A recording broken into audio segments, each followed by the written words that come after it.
Trick or treat.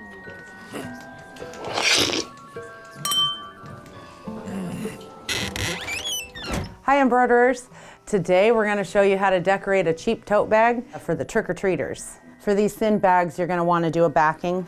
We're just using easy tearaway. If you don't use backing, your design could start shifting, especially when you're doing an 8-inch long design.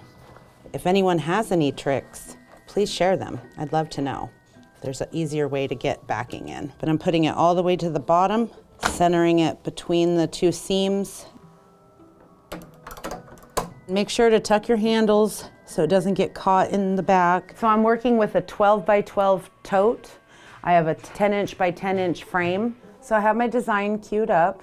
We need to frame it to make sure it's going to fit in our space.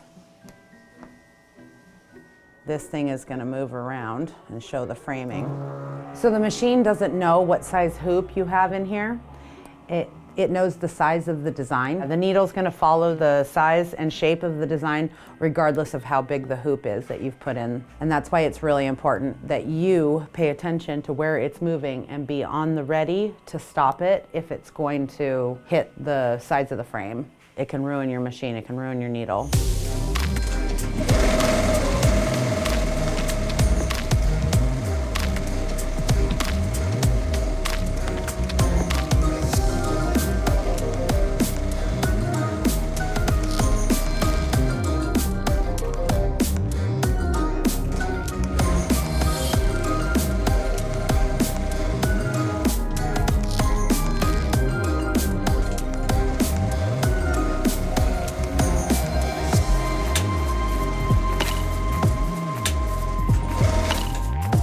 This is nasty. Okay, looks like we have a thread break. This is natural to happen with any thread, but no big deal because the sprint, it stops right where the thread breaks.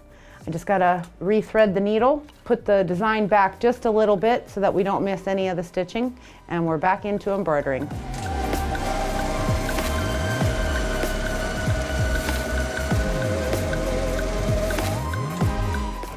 All right, we're done.